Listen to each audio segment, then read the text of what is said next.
November 1943, the Kerch Strait. Hundreds of boats carry troops to the Crimean coast. Soldiers disembark under heavy enemy fire. A tiny bridgehead is captured, 2 kilometers by 1.5. Here, on this scrap of land, one of the most dramatic battles of the war will unfold. 36 days of continuous fighting. 36 days without hope of rescue. The land turned into hell by artillery fire. A beachhead that will be called the Land of Fire. An operation that was long kept secret. A feat that everyone should remember. The landing on the Kerch Peninsula is a story of heroism and tragedy that has been forgotten. If you care about the true story of the war, if you want to know about the feats and sacrifices of our grandfathers and great-grandfathers, subscribe to the channel, like the video if you found it useful, and be sure to write in the comments whether the command should have landed the troops, knowing the strength of the German defenses. Could the defenders of Eltigen have been saved, or were they doomed from the start? Your opinion is important to us. Let's discuss this complex topic together. On the night of November 3, 1943, the Kerch Strait turned into hell. Hundreds of boats, barges, and fishing schooners moved through the storm toward the Crimean coast. On board were soldiers of the separate coastal army. Their task seemed simple on the map. Land on the Kerch Peninsula, capture a bridgehead, and develop an offensive. But the reality turned out to be completely different. The Kerch-Eltigen landing operation became one of the bloodiest and most dramatic episodes of the war. Little was said about it during the Soviet era, overshadowed by other victories of 1943. But for those who fought there, Eltigen became a symbol of both courage and tragedy.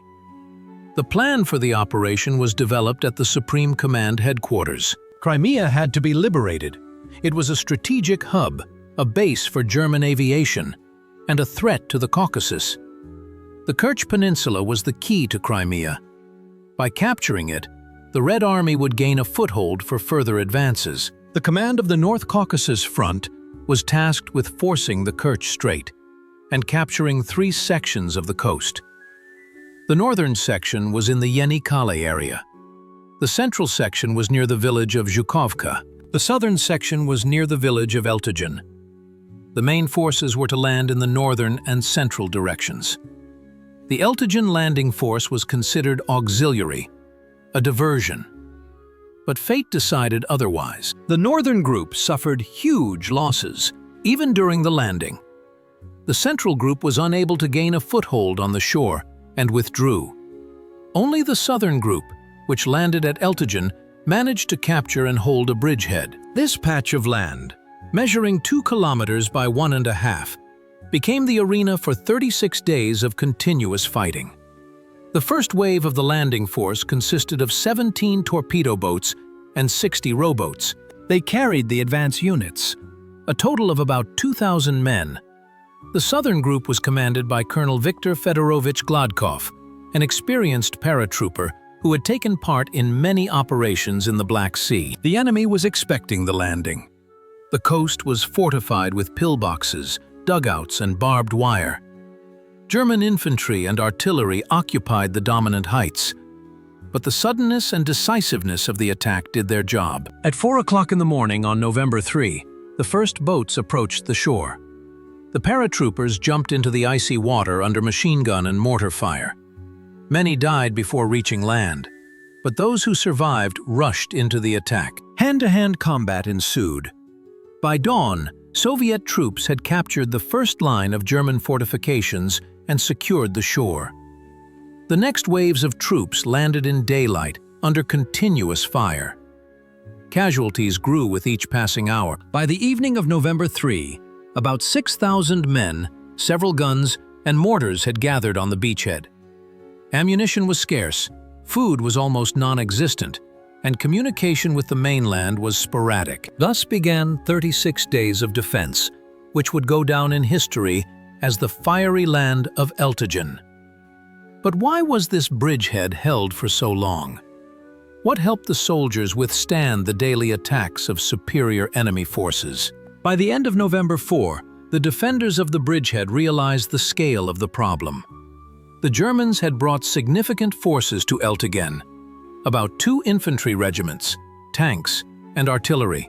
The Wehrmacht command was well aware of the danger posed by the Soviet bridgehead on the southern flank of the Kerch Peninsula.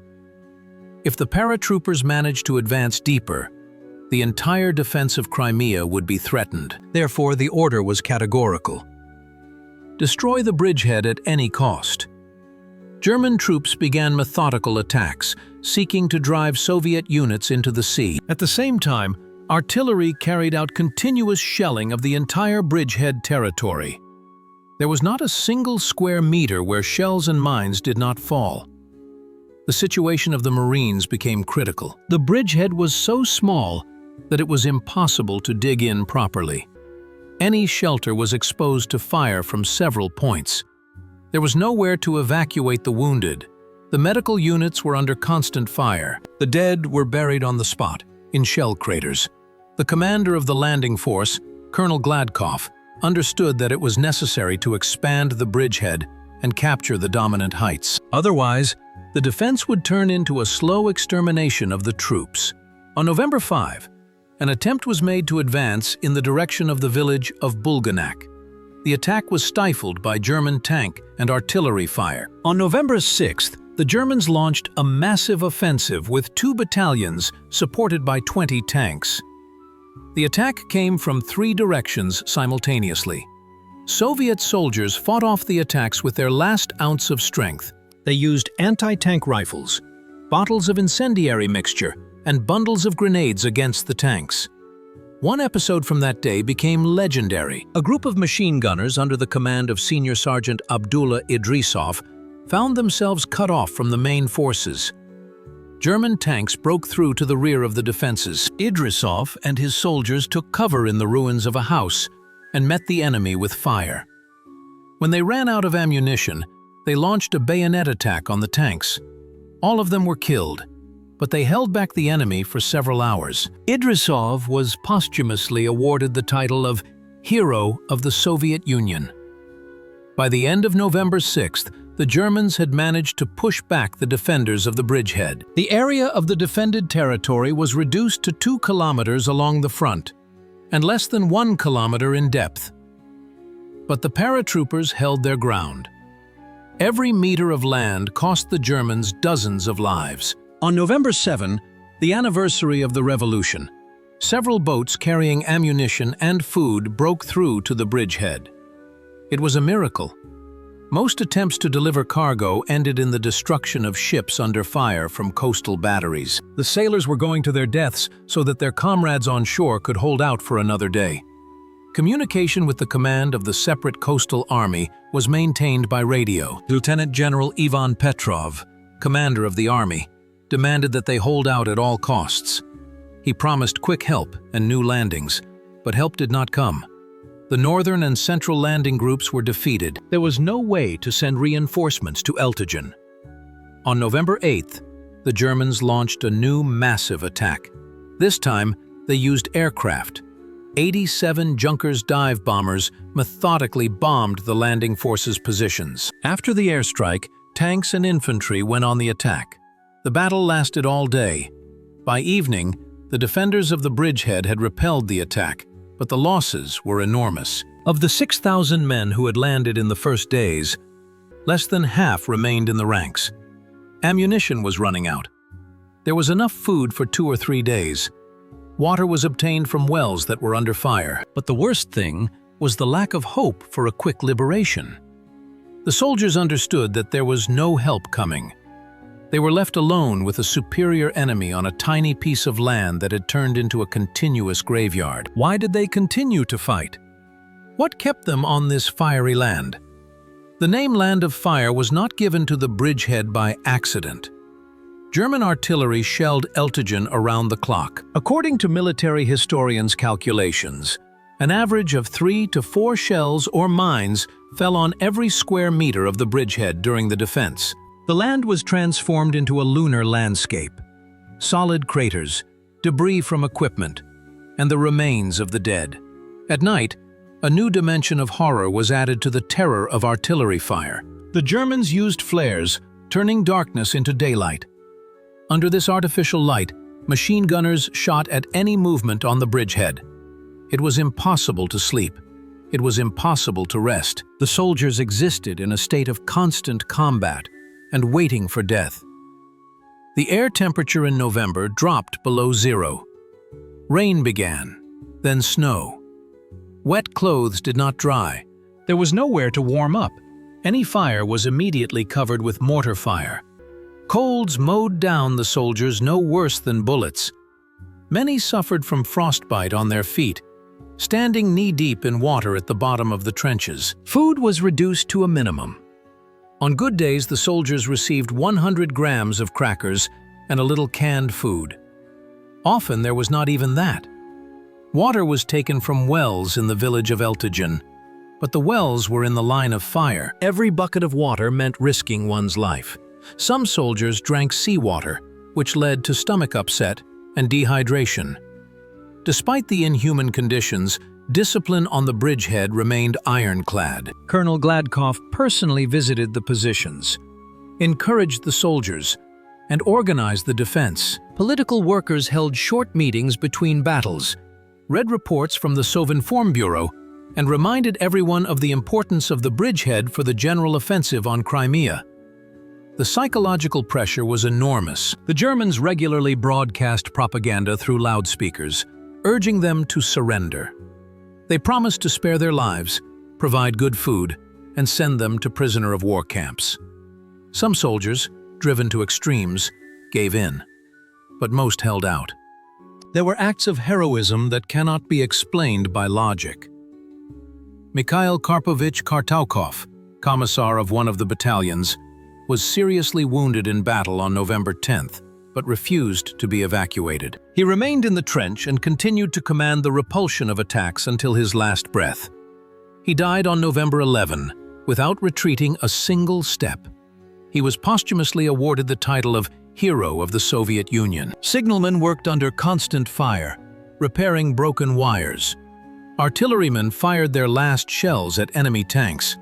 Sappers mined the approaches to their positions, knowing that at any moment they could be blown up by their own mines under fire. Every soldier understood that the bridgehead had to hold, otherwise all the sacrifices would be in vain.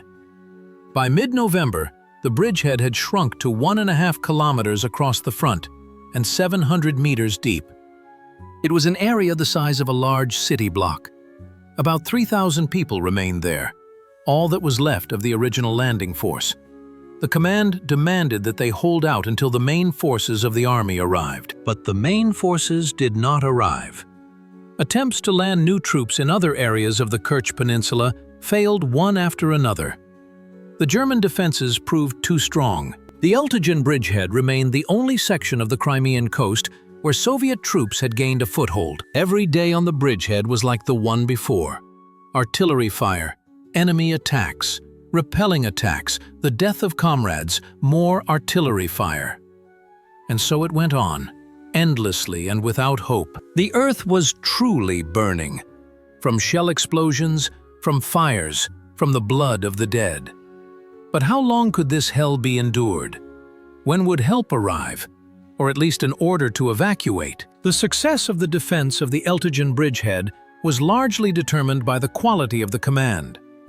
Colonel Viktor Fyodorovich Gladkov had led the operation since the landing. He was 41 years old, with extensive experience commanding Marines and participating in dozens of battles in the Black Sea. Gladkov was known for his personal bravery and ability to make decisions in critical situations. He did not command from a safe haven, but was constantly on the front line, personally checking the readiness of positions. The soldiers saw their commander beside them in the most difficult moments, which boosted the morale of the troops. Gladkov's deputy was Colonel Yakov Dmitrievich Zhidlov, an experienced paratrooper and talented organizer. He was responsible for organizing the defense, distributing ammunition, and coordinating the actions of the units. Zhidlov had an amazing memory. He knew hundreds of soldiers by sight and remembered the combat history of each commander. The Chief of Staff of the Airborne Troops was Lieutenant Colonel Alexander Ivanovich Starikov. He was responsible for communications with the Army Command, planning operations, and keeping track of losses. Under constant fire, staff work became a feat of heroism. Starikov had to make decisions based on incomplete information, improvise, and find ways out of hopeless situations. Battalion and company commanders at Eltigen changed with frightening frequency. The average lifespan of a company commander was 3 to 4 days. A battalion commander could expect to last a week. But new commanders replaced those who had been killed, and the defense continued. One of the most outstanding commanders was Captain Vladimir Fedorovich Gladyshev. He commanded a Marine battalion and became famous for his phenomenal courage. During one of the German attacks on November 13, Gladyshev's battalion was on the verge of a breakthrough. The captain personally led the counterattack, broke through the enemy's battle lines, and destroyed several German soldiers in hand-to-hand combat. Political workers played a huge role in maintaining morale. The battalion commissar, Alexander Pavlovich Korzenko, was the soul of the defense. He talked with the soldiers, read letters from home, and organized amateur concerts between battles. Korzenko died on November 17, covering the wounded during the evacuation. The commanders of the artillery batteries performed miracles, managing to support the defense with their few guns. Captain Nikolai Ivanovich Sizov commanded a division of 45mm guns. His batteries fired directly at enemy tanks, destroying them at a distance of hundreds of meters. During the defense, Sizov's division knocked out 11 German tanks. The medical service was headed by second-rank military doctor Moisey Abramovich Kaufman. In the absence of medicines, bandages, and the possibility of evacuating the wounded, he saved the lives of hundreds of soldiers. Operations were carried out right in the trenches, under fire. Kaufman worked 18 to 20 hours a day, refusing to rest. Signalmen, sappers, scouts, everyone did their job in inhuman conditions. Second Lieutenant Alexei Nikolaevich Ivanov commanded a communications company. His soldiers pulled wires under fire and restored communications after each shelling. Ivanov personally repaired the damage, crawling across the shell-ridden field. All these people, from the colonel to the private, understood their responsibility. The bridgehead had to hold until the command made a decision on further actions. Each day of defense brought the liberation of Crimea closer. Each repelled enemy attack tied down its forces, preventing them from transferring troops to other sections of the front. But by the end of November, it became clear that the landing forces were running out of steam. A decision had to be made. Either evacuate the remaining troops or try to break through to the main forces of the army. What would the command choose? The German defense of Crimea in November 1943 was a well-organized system of fortifications. The Kerch Peninsula was defended by the Wehrmacht's 17th Army, under the command of Colonel General Erwin Janicke. It consisted of 5 infantry divisions, 1 mountain rifle division, and several separate regiments and battalions. The total number of German troops in Crimea was about 200,000. These were experienced units that had seen combat on the Eastern Front. Many divisions had participated in defensive operations in the Kuban and near Novorossiysk. The morale of the troops remained high, despite the general deterioration of Germany's position on the fronts. The German command threw considerable forces against the Eltigen bridgehead. By November 5, units of the 98th Infantry Division, reinforced by a tank battalion and artillery regiments, were already operating here. The total number of German troops involved in the battles for Eltigen reached 8,000 to 10,000 men. The operation to eliminate the bridgehead was commanded by Major General Martin Harp, commander of the 98th Division. He was an experienced military leader who had participated in the Polish and French campaigns. Harp understood the danger of the Soviet bridgehead and methodically organized its destruction. German tactics were based on a combination of artillery fire and infantry attacks supported by tanks. The artillery worked according to a schedule. Every 2 to 3 hours, there was a massive raid on the paratroopers' positions. Then, infantry units, covered by tanks, went on the attack. If the attack was repelled, the Germans withdrew and began artillery preparation again. Tanks played a decisive role in the attacks on the bridgehead. The Germans used medium T-4 tanks, as well as captured Soviet T-34s. The paratroopers had few means to counter them. A few anti-tank guns, grenades, and bottles of incendiary mixture. There was a catastrophic shortage of artillery. The Luftwaffe also actively fought against the bridgehead. Junkers 87 dive bombers made several sorties a day. Messerschmitt 109 fighters controlled the airspace, preventing Soviet aircraft from effectively supporting the landing. German intelligence constantly monitored the situation on the bridgehead. Agents reported on the number of Soviet troops, the location of firing points, and the locations of equipment concentrations. This information was used to adjust artillery fire and plan attacks. Psychological warfare was waged in parallel with combat operations. The Germans used loudspeakers to urge Soviet soldiers to surrender. They promised to spare their lives, treat them well, and bring the war to a swift end. Some appeals were made in Russian by prisoners or Vlasovites. There were cases when German soldiers showed respect for their opponents. After repelling attacks, they sometimes allowed Soviet medics to carry the wounded out of the neutral zone. There were cases of unofficial truces to collect the dead, but these were rare episodes. In general, the fighting was mercilessly brutal. By mid-November, the German command was losing patience. The small bridgehead continued to exist, tying up significant Wehrmacht forces. Every day of the defense of Eltigen became a propaganda victory for the Red Army.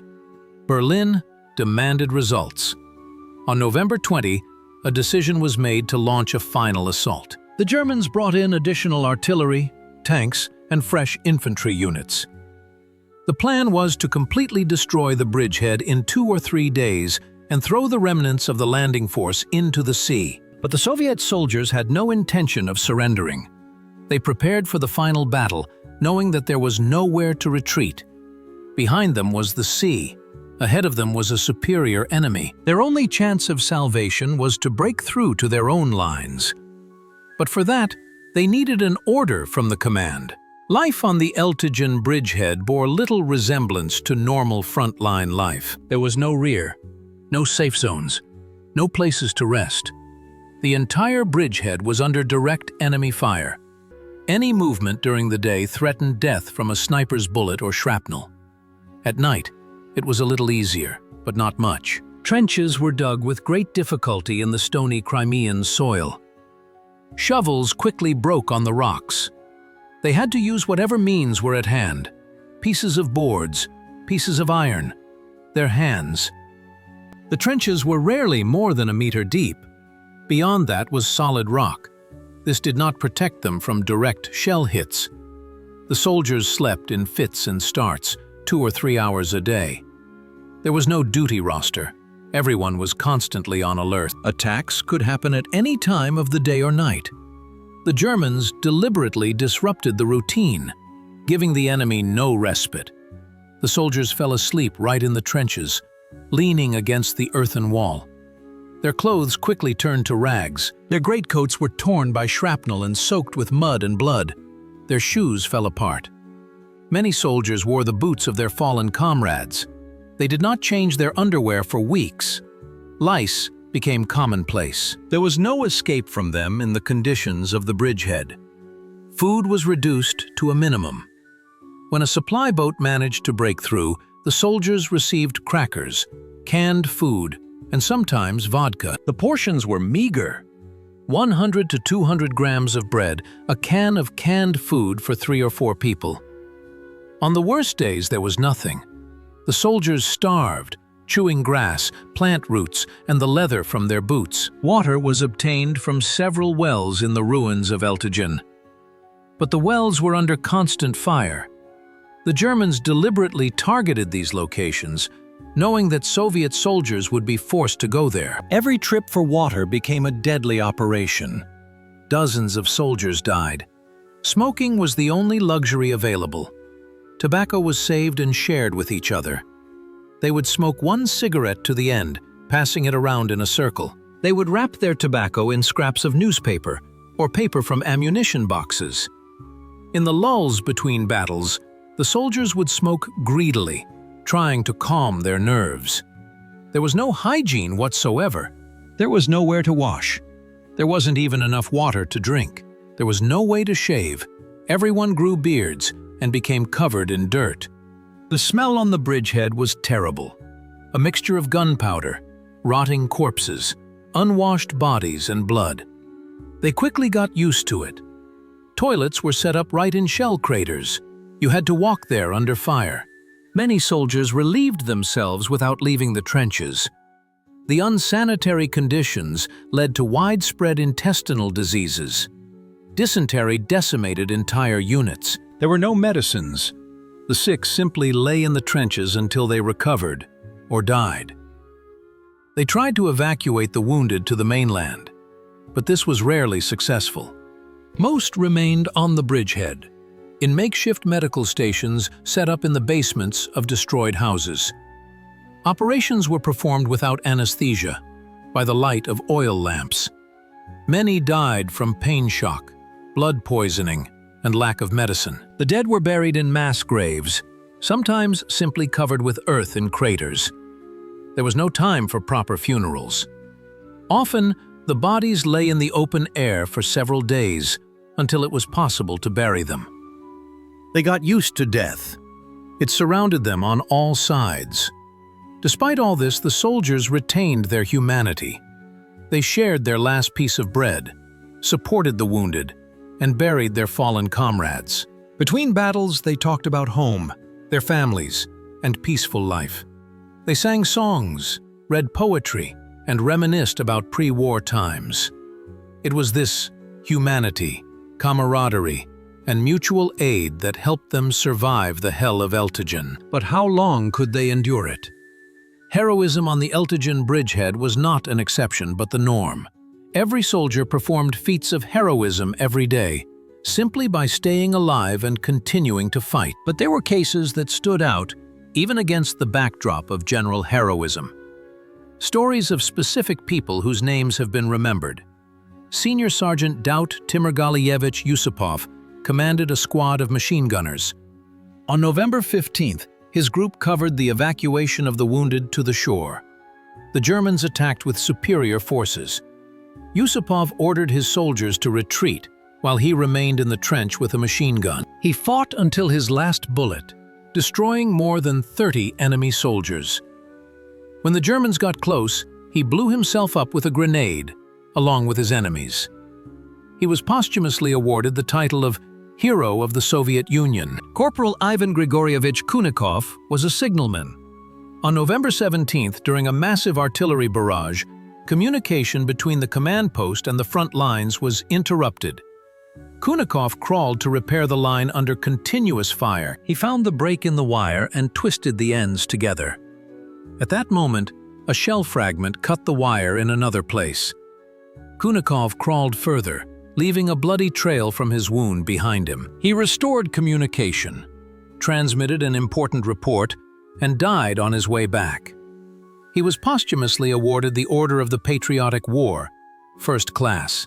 Nurse Yekaterina Ivanovna Demina saved the lives of hundreds of wounded soldiers. She carried fighters from the battlefield under fire, dressed wounds in the trenches, and assisted doctors during operations.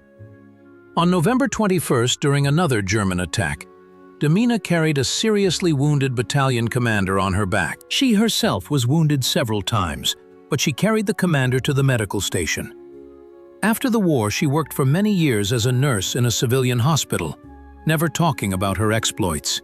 Private sapper Nikolai Petrovich Ignatov became famous for destroying German tanks. He had no anti-tank weapons, only bundles of grenades and courage. Ignatov let the tanks get as close as possible and threw grenades under their tracks. During the defense, he destroyed 3 tanks. He died on November 23, blowing up a 4th tank at the cost of his own life. He was posthumously awarded the Order of the Red Banner. Sniper Sergeant Fyodor Andreevich Smolyachkov was a real terror to the German infantry. During 36 days of defense, he destroyed 125 enemy soldiers and officers. The Germans put a bounty on his head. Several attempts were made to destroy his position with artillery. Smolyachkov constantly changed his firing points, remaining elusive. He survived and reached Berlin. After the war, he became a hero of the Soviet Union. Machine gunner Senior Sergeant Pyotr Ilyich Shirinov single-handedly repelled attacks by entire enemy platoons. His Maxim machine gun was positioned in the most dangerous section of the defense. Shironin fired day and night, changing positions between attacks. On November 18th, the Germans surrounded his position. Shironin fought back until his last bullet, then went in for a bayonet attack. He was seriously wounded, but his comrades managed to pull him out. He was left disabled, but he survived. Platoon Commander 2nd Lieutenant Alexander Sergeyevich Makarov became famous for his night raids behind enemy lines. He took a group of volunteers and carried out daring raids, destroying German firing points, taking out sentries, and capturing tongues. These raids kept the Germans in constant tension and did not allow them to relax. Makarov died on November 24th during his last raid, when he was blown up by a mine. Artillery gunner Corporal Sergei Mikhailovich Orlov commanded one of the few anti-tank guns on the bridgehead. His 45mm gun destroyed 7 German tanks. Orlov fired directly from an open position, risking his life with every shot. On November 19, his gun was destroyed by a direct hit. Orlov survived, but lost sight in one eye. Scout Sergeant Vasily Ivanovich Kuznetsov accomplished the impossible. He crossed the front line, made his way into the German troops' position, obtained important information about the impending offensive, and returned. The information allowed the command to prepare for the attack and repel it. Kuznetsov was awarded the Order of the Red Star and continued to serve in intelligence until the end of the war. Private Ivan Stepanovich Vasilyev, a cook in the food supply unit, fed the soldiers in incredible conditions. From minimal supplies, he managed to cook hot meals and boil water for tea.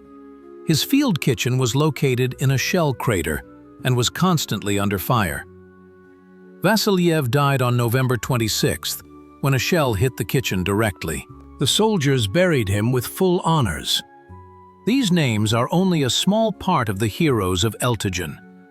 Thousands of nameless soldiers performed similar feats, but their names were not preserved in documents. They remain in mass graves on the scorched earth. But the memory of them lives on in every square meter of liberated Crimea. However, even mass heroism could not infinitely compensate for the lack of ammunition, food, and human reserves. By the end of November, the defenders of the bridgehead were faced with a choice: to die or to try to break through. What would the command decide? The connection between the Eltigen bridgehead and the mainland was the main problem for the defense. Without a constant supply of ammunition, food, and medicine, the landing force was doomed. But delivering supplies across the Kerch Strait turned into a real nightmare for the sailors of the Black Sea Fleet and the Azov military flotilla. The enemy controlled the strait from both shores. German coastal batteries fired across the entire water area. The artillery was located on commanding heights and had an excellent view. Any ship that appeared in the strait was immediately fired upon. The firing range allowed targets to be covered across the entire width of the strait. The Luftwaffe patrolled the skies around the clock. Fighters attacked boats and barges heading for Eltigen. Dive bombers sank ships with direct hits. The Soviet Air Force did not have enough strength to cover every flight. Losses among transport ships reached 70%. The main means of transporting cargo became G5 torpedo boats. These small, fast-moving vessels could reach speeds of up to 55 knots. They sailed towards the coast at maximum speed, trying to slip through the firing zone. But even their speed did not always save them from German shells. The voyages were made only at night. The boats left Taman after dark, crossed the strait, and approached the coast of Eltigen before dawn. Unloading took only a few minutes. It had to be done before sunrise. At dawn, the artillery bombardment began, and it was deadly dangerous to remain near the shore. The boat commanders showed incredible courage. Lieutenant Commander Konstantin Fyodorovich Olshansky led the torpedo boat detachment. He personally made 12 trips to Eltigen, risking the lives of his crew each time. On November 8th, his boat was hit by a shell from a coastal battery. Olshansky continued to move the damaged vessel, delivered the ammunition to the shore, and only then returned to base.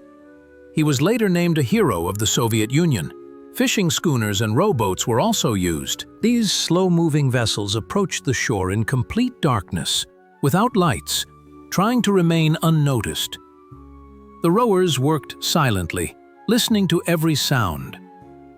One shot from a flare, and the vessel became a target for German machine guns. The evacuation of the wounded was carried out in the same way. On the return trip, the boats took seriously wounded soldiers on board. There was a catastrophic shortage of space, so they had to choose who to take first. Many of the wounded remained on the beachhead, knowing that there was almost no chance of evacuation. They passed letters to their comrades and asked them to convey their last words to their families. The Fleet Command tried to organize air supplies. Li-2 and Po-2 transport planes made night flights, dropping cargo by parachute. But the accuracy was low. Many containers fell into the sea or into territory controlled by the Germans. In addition, there were not enough transport planes for regular supplies. On November 12, a tragic incident occurred. The transport boat MO-12, with 200 reinforcements on board, was sunk by German aircraft in the center of the strait. Only a few survived. Most perished in the icy water. It was one of the heaviest losses of the entire operation. By the end of November, cargo deliveries had virtually ceased. The Germans had tightened their control over the strait. The losses among the boats had become unacceptable. The Fleet Command could not endlessly sacrifice ships and crews. The bridgehead was left without supplies. On November 22, the last boat broke through to Eltigen and delivered a small batch of ammunition. After that, communication with the mainland was effectively cut off. The defenders of the bridgehead were left alone with their fate. Radio communication was working, but help could not come. It was the lack of supplies that was the main cause of the tragedy at Eltigen. Even the most heroic fighters cannot fight without bullets and shells. Even the most resilient people cannot endure hunger and cold indefinitely. The bridgehead was doomed unless a miracle happened. But there are no miracles in war. Aviation played a critical role in the battles for Eltigen, although its capabilities were limited. Soviet aviation was based at airfields on the Taman Peninsula and in Kuban. German aviation was based at airfields in Crimea. The distance to the bridgehead was 30 to 40 kilometers for both sides. But the Luftwaffe had numerical superiority. The Black Sea Aviation Group assigned several regiments of IL-2 ground attack aircraft, Yak-1 and LA-5 fighters, and PE-2 bombers to support the Eltigen operation. The total number was about 200 aircraft, but a significant part was involved in other areas of the front. Immediately above Eltigen, 2 or 3 dozen machines could operate simultaneously. The German Air Force had large forces at its disposal. Fighter squadrons based at Crimean airfields included 109 Messerschmitts, 87 Junkers dive bombers, and 129 Henschel attack aircraft. They could launch 150 aircraft simultaneously. The Luftwaffe dominated the airspace above the bridgehead. Soviet attack aircraft flew sorties to suppress German firing points around the bridgehead. Il-2s attacked artillery positions, tanks, and infantry concentrations, but the effectiveness of the attack strikes was low. The Germans camouflaged their equipment well, quickly changed positions, and used decoys. In addition, The attack aircraft suffered heavy losses from anti-aircraft artillery. The commander of the attack aircraft squadron, Captain Grigory Andreevich Kerch-Eltigen, was one of the best pilots operating over Eltigen.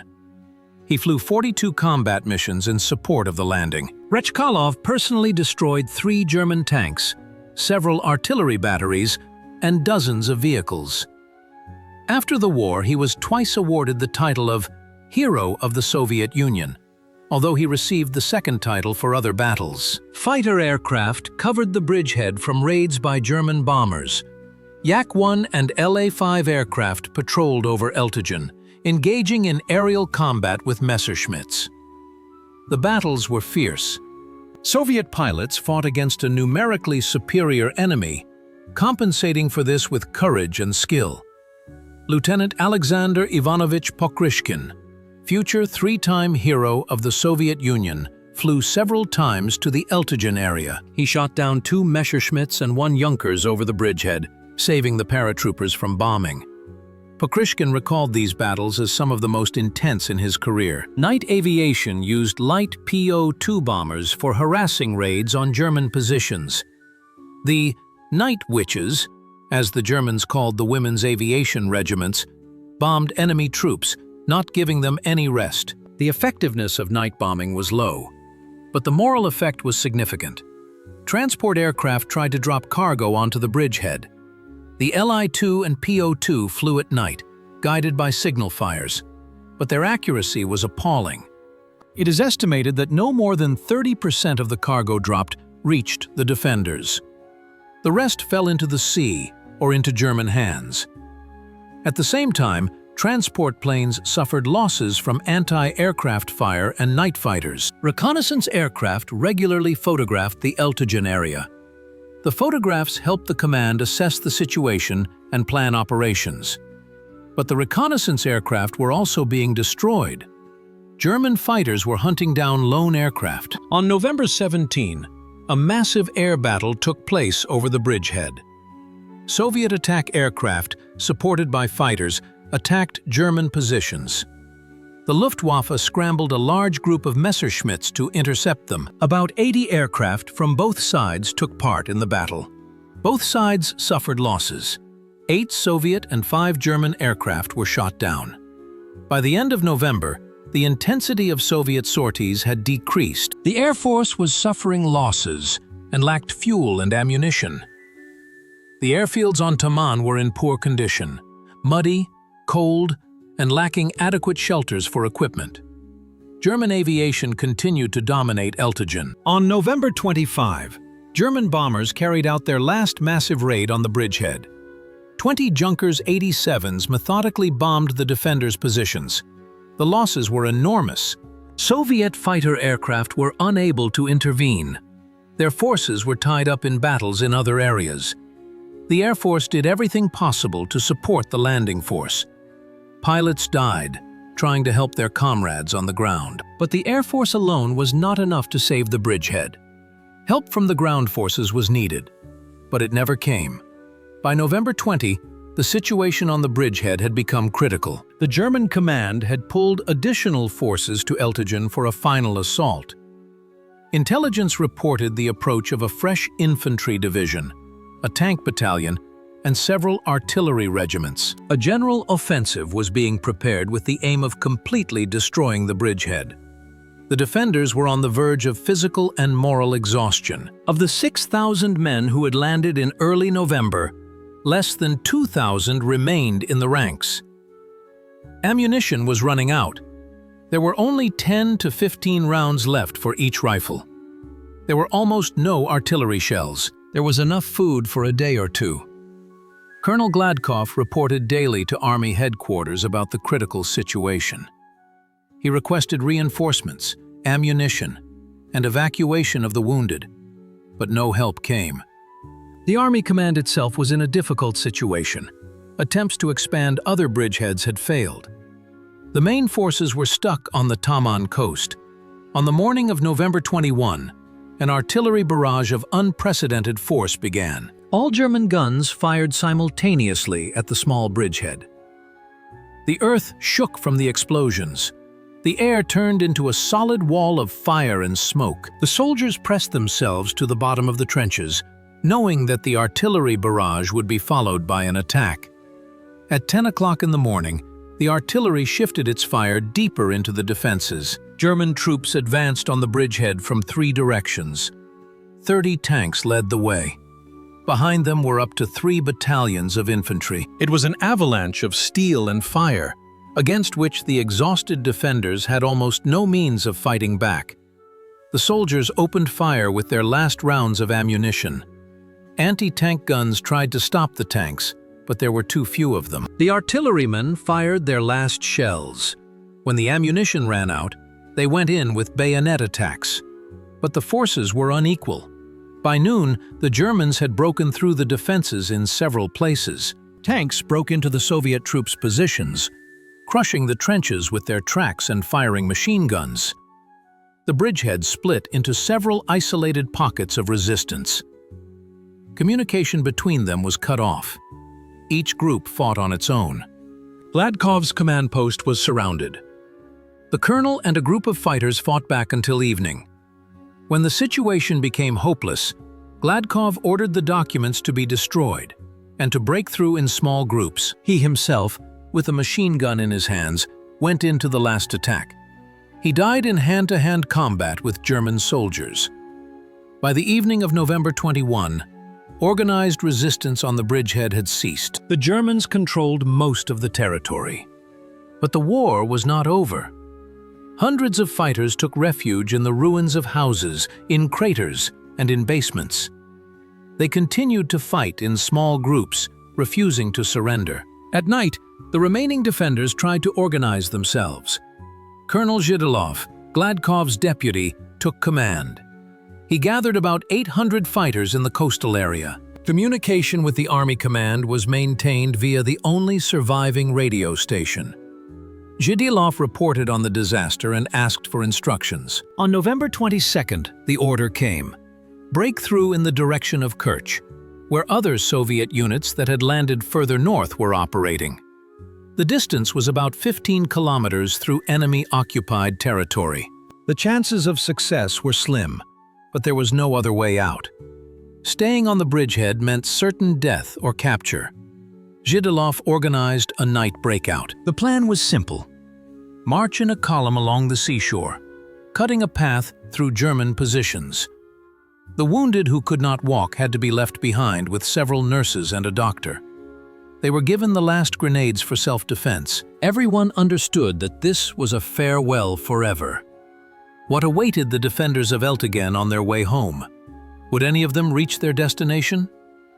On the night of November 23, about 800 defenders of Eltigen began their breakout. The column moved along the seashore, keeping to the line of the surf. They walked in complete silence, without lights, trying not to attract attention. In front were the scouts, in the center were the wounded who were able to walk, and in the rear was the rear guard with the remaining machine guns. After 3 kilometers, they came across the first German position, a machine gun emplacement on high ground. The scouts silently took out the sentries, but the alarm was raised. A battle ensued. The Germans opened fire with machine guns and lit up the area with flares. The column lay down under fire. Colonel Zhidilov ordered an attack. A group of fighters launched a bayonet attack on the hill. The battle was short and bloody. The German stronghold was taken, but the losses amounted to about 50 men killed and wounded. The wounded had to be left behind. There was no one to carry them, and there were no stretchers. They left them weapons and grenades. They moved faster, knowing that the Germans had been put on alert. Every 1.5 to 2 kilometers, they encountered enemy posts. Each time, a battle ensued. Each time, they suffered losses. The column was melting away before their eyes. By dawn on November 23, there were still 10 kilometers left to Kerch. At dawn, the nightmare began. German aircraft spotted the column and began bombing it. Henschel attack aircraft fired machine guns at the defenseless people. Bombers dropped bombs on groups of soldiers. There was nowhere to hide, only bare steppe and the seacoast. Dozens died under bombs and bullets. German troops organized a pursuit. Tanks, motorized infantry, and mounted patrols hunted down the remnants of the landing force. The column broke up into small groups. Each tried to break through on its own. Colonel Zhidilov and a group of about 100 fighters moved along the coastal cliffs, hoping to take cover in the folds of the terrain. Around noon on November 23, Zhidilov's group reached the village of Bulanach. A large German unit was stationed there, up to an infantry battalion with artillery. It was impossible to bypass the village. On one side was the sea, on the other, impenetrable rocks. Zhidilov decided to break through. The attack was desperate and hopeless. Soviet soldiers rushed at the German positions with a cry of "Hurrah!" The Germans met them with organized fire from all barrels. Dozens of attackers fell. But some managed to reach the German trenches and engage in hand-to-hand combat. Zhidilov died in this battle, leading his soldiers in the final attack.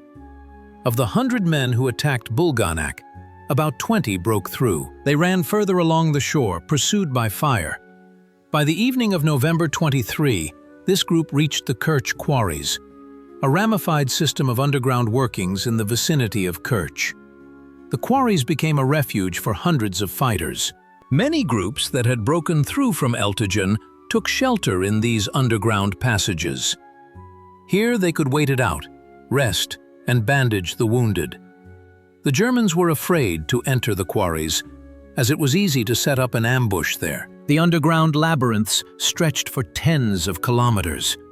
But the joy was short-lived. There was no food, water, or medicine in the quarries. The wounded died of blood poisoning. The healthy ones weakened from hunger and thirst. The underground passages turned into a mass grave for hundreds of Eltigen heroes. Only a few managed to get out alive. On November 24, a group of 30 fighters under the command of Captain Gladyshev left the quarries at night and tried to break through to their own lines. They walked all night, bypassing German posts. By the morning of November 25th, they reached the positions of Soviet troops north of Kerch. It was one of the few groups that managed to break through. Of the 800 men who began the breakout from Eltigen, only about 150 reached their comrades. Several hundred more died in battles along the way. The rest took refuge in quarries, where most died from wounds, cold, and hunger. Only a few survived until the liberation of Kerch in April 1944. The breakthrough from Eltigen was the last tragic page of the operation. But the memory of the heroes of the fiery land remains alive. The Kerch quarries became the last refuge for hundreds of defenders of Eltigen. These underground workings, left over from limestone mining, were a veritable labyrinth. Kilometers of tunnels, halls, and passages at different levels. Some quarries reached depths of 40 to 50 meters. The first groups to break through found refuge in the Ajimushkai quarries, the largest in the Kerch area. Remnants of Soviet troops were already there, defending themselves in the underground passages since May 1942. These underground defenders welcomed the Eltigen defenders as brothers in arms. But even the old inhabitants of the quarries lacked resources. Water was obtained drop by drop. Condensation was collected from the walls, and wells were dug in the underground halls. There was no food at all. They ate whatever they could find: boot leather, horsehair from harnesses, tree bark. Hunger was a constant companion of underground life. Lighting was provided by homemade lamps made from cartridge cases filled with oil or fat. But there was a catastrophic shortage of fuel. Most of the time, they were in complete darkness. This was depressing for the psyche, causing hallucinations and panic attacks. Some soldiers went mad in the pitch darkness of the underground. The air in the depths of the quarries was stifling and heavy. There was not enough oxygen, so they had to breathe shallowly, saving every breath. It was easier at the exits, but the Germans were guarding them. They periodically planted explosives at the entrances, collapsing the tunnels and trapping people inside. The German command tried to smoke the defenders out from underground. They pumped smoke and poisonous gases into the quarries and flooded them with water. They caused collapses, trapping entire sections of the underground. Many died, suffocating in gas attacks or buried under collapses. The wounded died slowly and painfully. There were no medicines, bandages, or the possibility of performing operations. Wounds festered and gangrene set in. Comrades could only ease the suffering by sharing their last drops of water. When a soldier died, his body was buried in distant tunnels and covered with stones. The smell of decay haunted everywhere. Colonel Pavel Maximovich Yagunov, one of the few senior officers who survived the breakthrough from Eltigen, commanded the defense of the quarries. He organized an underground garrison, established discipline, and distributed scarce resources. Yagunov forbade unauthorized exits to the surface, as this led to the discovery of entrances and subsequent German attacks. But the soldiers could not sit underground indefinitely. Reconnaissance groups were formed, which went outside at night. Their tasks varied: to obtain food, to reconnoiter the situation, to try to break through to their own lines. Most of these groups did not return.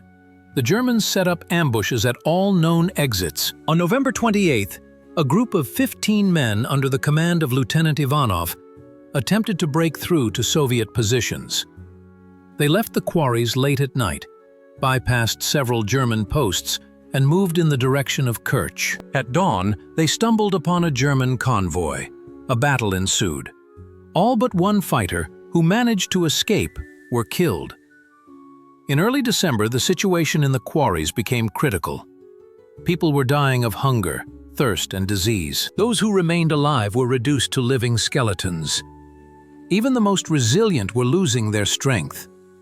Colonel Yagunov made a decision to organize a final mass breakout while the fighters were still able to walk and fight. On December 7th, about 200 people, all those who could hold a weapon, left the quarries and attempted to break through. They moved in the dark, along the bed of a dry river. After 5 kilometers, they stumbled upon a German ambush. A fierce battle ensued. Only a few managed to break through. The rest were killed or taken prisoner. Colonel Yagunov did not live to see this breakthrough. He died of exhaustion on December 5th, refusing the last crumbs of food in favor of the wounded. Before his death, he ordered the fight to continue to the last. He was buried in the central hall of the quarries, where a monument would be erected after the war. By mid-December, only a few dozen people remained in the quarries. They continued to exist in the underground, hoping for liberation. Some survived until April 1944, when Soviet troops liberated Kerch. But most perished in stone captivity, adding their lives to the toll of Eltigen's victims. The quarries became a mass grave for the heroes of the fiery land. It is not known exactly how many are buried there. According to various estimates, between 500 and 1,000 people. In many cases, their names remain unknown, but the memory of them lives on in every stone of these underground chambers. The Kerch-Eltigen landing operation ended in disaster. Official Soviet sources long concealed the scale of the losses. Only after the war did the real figures begin to emerge. Of the 18,000 people who took part in the operation at all landing sites, about 13,000 were killed. That is 72% of the total number of troops. The Eltigen bridgehead suffered the highest number of casualties. Of the 6,000 soldiers who landed at Eltigen, about 300 survived. The rest were killed in battle, died from wounds and exhaustion, or went missing. The losses amounted to 95%, almost the complete destruction of the landing force. Among the dead were all the senior commanders of the operation. Colonel Gladkov was killed in battle on November 21st. Colonel Zhidilov died on November 23 during the breakthrough. Colonel Yagunov died of exhaustion in the quarries on December 5th. Almost all of the battalion, company, and platoon commanders did not return from the fiery land. Material losses were also enormous. Virtually all of the equipment delivered to the bridgehead was destroyed or abandoned. Artillery guns, mortars, machine guns. everything remained on Eltigen. The fleet lost dozens of boats and transport ships, and hundreds of sailors died while attempting to supply the bridgehead. But were these sacrifices in vain? Military historians still argue about this. On the one hand, the operation did not achieve its objectives. The Kerch Peninsula was not liberated. The bridgeheads could not be held and developed into an offensive. The German defense of Crimea remained unshaken until the spring of 1944. On the other hand, the operation tied up significant enemy forces. 2 German divisions were pinned down defending the Kerch Peninsula. They could not be transferred to other sections of the front, where decisive battles were taking place. 36 days of defending Eltigen kept the entire 17th Army of the Wehrmacht on edge. The moral significance of the operation was enormous. The Eltigen landing demonstrated the unyielding will of Soviet soldiers to win. 36 days on a tiny bridgehead under continuous fire is a feat that has few equals in the history of warfare. The heroism of the defenders of Eltigen became an example for the entire Red Army. The operation provided valuable experience in conducting landing operations. Planning errors were identified, insufficient reconnaissance, weak fire support, and supply problems. This experience was used in the preparation of subsequent landings, including the liberation of Crimea in the spring of 1944. The German command also learned lessons. The defense of the Kerch Peninsula was strengthened. Additional troops were transferred to Crimea. Coastal fortifications were modernized. But all this required resources that Germany increasingly lacked on other fronts. The political significance of the operation was to demonstrate the USSR's determination to liberate the occupied territories. The landing took place at a time when the overall situation on the front was in favor of the Red Army. The battle for the Dnieper had been won, and Kiev had been liberated. Operation Eltigen continued this offensive momentum. For the local population of Crimea, the operation became a sign of hope. The occupation had lasted since October 1941. People suffered from hunger, repression, and deportation to Germany. News of the Soviet landing spread quickly. The inhabitants believed that liberation was near. This belief helped them survive several more months of occupation. The partisan movement in Crimea intensified after the start of the operation. Partisans carried out sabotage, attacked German garrisons, and gathered intelligence. The Germans had to keep troops in the rear to fight the partisans. This further scattered their forces. The international significance of the operation was modest but noticeable. The Allies in the anti-Hitler coalition closely monitored the course of the fighting in Crimea. The successful actions of the Red Army strengthened confidence in victory. However, the scale of the Eltigen tragedy was only known in the West after the war. The price of victory in war is always measured in lives. The Eltigen operation became one of the bloodiest pages in the Great Patriotic War. But these sacrifices were not in vain. Every day of defense, every enemy killed, every act of heroism brought the overall victory closer. The memory of the defenders of the fiery land is the duty of the living to the fallen. 6 months later, in April 1944, Crimea was liberated. Soviet troops marched through the places where the heroes of Eltigen had fought and died. They saw shell craters, the remains of trenches, and unmarked graves. And they swore an oath that the memory of these heroes would live forever. After the war, a memorial complex was created on the site of the battles. In 1985, on the 40th anniversary of Victory Day, the Eltigen Landing Diorama Museum was opened.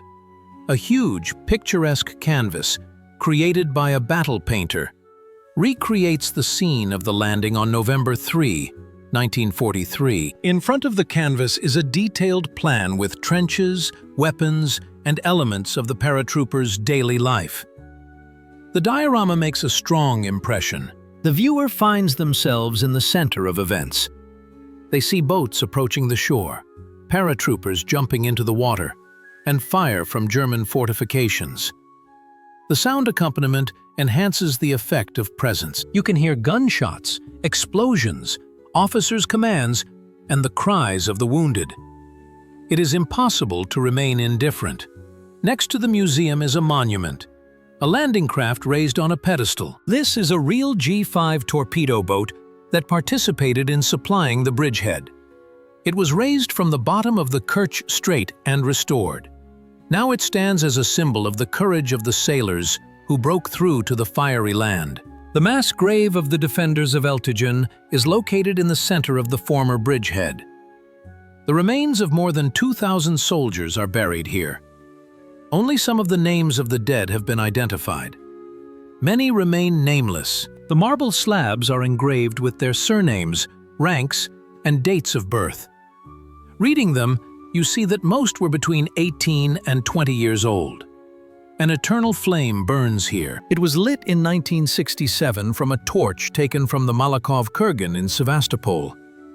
This fire never goes out. It is a symbol of eternal memory of the heroes.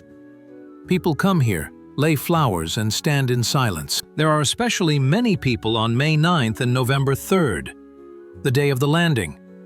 The original trenches from the war have been preserved on the territory of the memorial.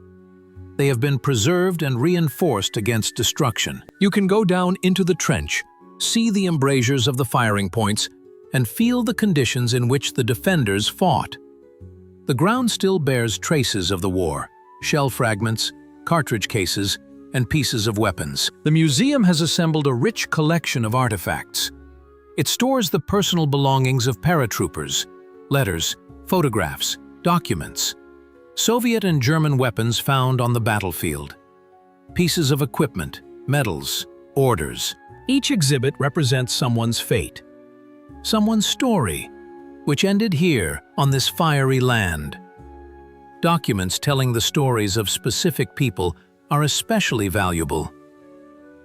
A letter home written the day before his death, a photograph of a wife and children found on a fallen soldier, a notebook with notes from the last days of the defense.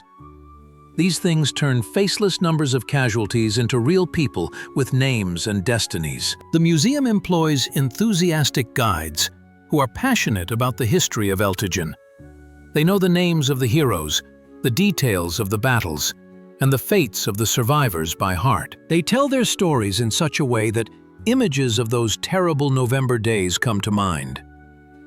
Many visitors leave the museum with tears in their eyes. Every year on November 3, a memorial rally is held. Veterans come. There are fewer and fewer of them left. Relatives of the dead come. Children, grandchildren, great-grandchildren. Local residents, government officials, and military personnel gather. There is a minute of silence. Wreaths are laid, and a military band plays a funeral march. In the 2000s, work began to establish the names of the nameless heroes. Search teams work on the territory of the former bridgehead, in quarries, and on the breakthrough routes. They find remains, medallions, and documents. Each name established is a human destiny returned from oblivion. Monuments to the defenders of Eltigen are not only found in Crimea. Memorial plaques have been erected in the cities where the heroes came from. Streets are named after them. Schools bear the names of heroes of the Soviet Union who died on this fiery land. The memory lives on throughout the country. Eltigen has become a place of pilgrimage for those interested in military history. Tourists, school children on excursions, and military historians come here.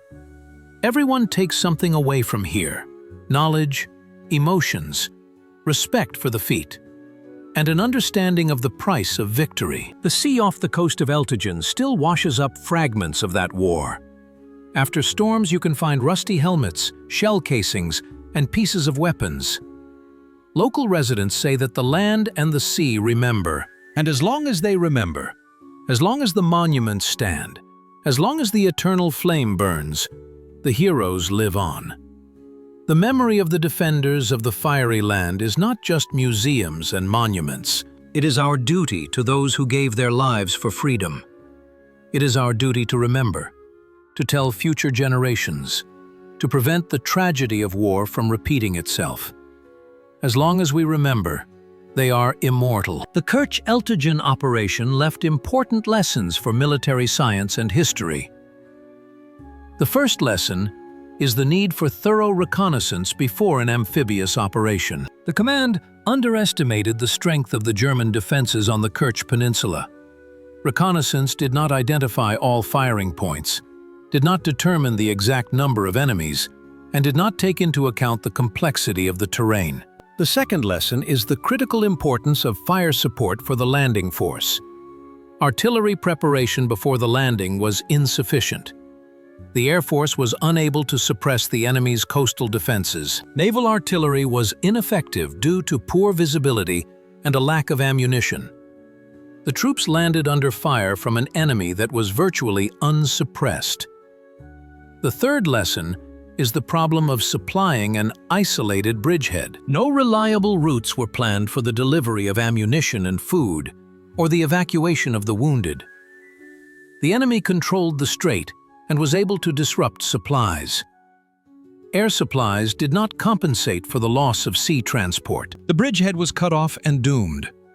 The fourth lesson is the need to coordinate amphibious operations. 3 groups landed simultaneously at different points but acted in an uncoordinated manner. The northern and central groups were quickly defeated. The southern group was left alone, without support. There was no unified plan. Improvisation prevailed over organization. The fifth lesson is the importance of reserves and the ability to build up forces. The command did not have sufficient reserves to build on its success or to help those in distress.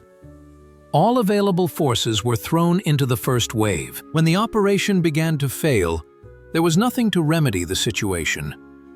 The lack of depth in planning proved fatal.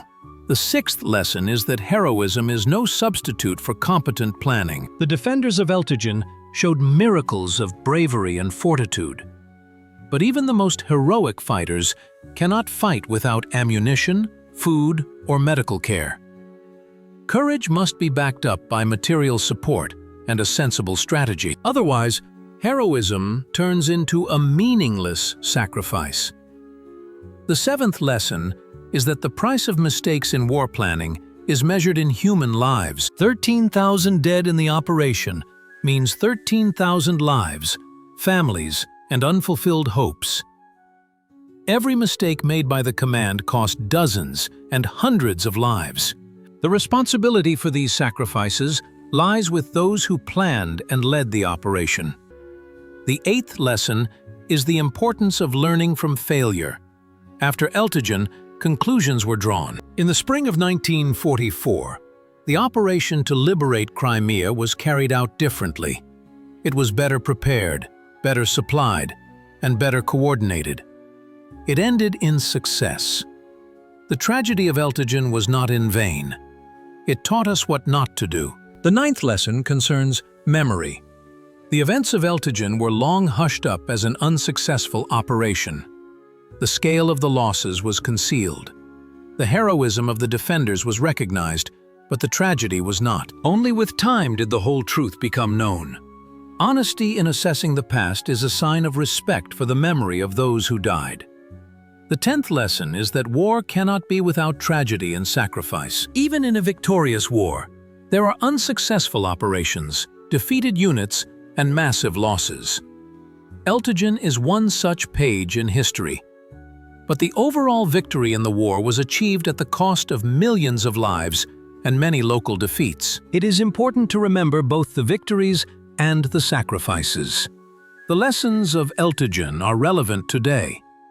Amphibious operations remain one of the most difficult in military affairs. They require careful preparation, absolute coordination, and reliable support.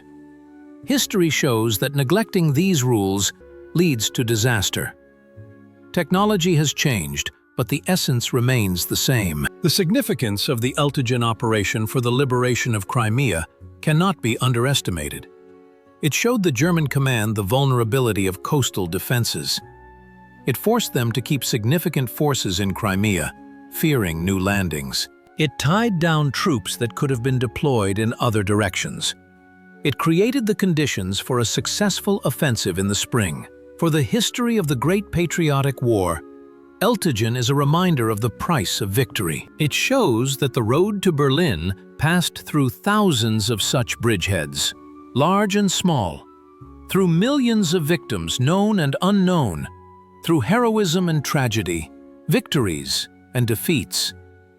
The memory of Eltigen is the memory of the entire war. The scorched earth of Eltigen became sacred ground. Every square meter is soaked with the blood of heroes. There is no place for oblivion here. Here, memory must live forever, passed down from generation to generation. Because those who forget history are doomed to repeat its mistakes. And the price of these mistakes is human lives. The defenders of Eltigen fulfilled their duty to the end. They fought and died, knowing that there was almost no chance of salvation. But they did not retreat. They did not surrender. They held out for 36 days on a piece of land under continuous fire. Their feat is a lesson in courage for all generations. A lesson that the human spirit is stronger than any weapon. As long as we remember Eltigen, we remember the war. As long as we remember the war, we value peace. This is the main lesson of the Fiery Land.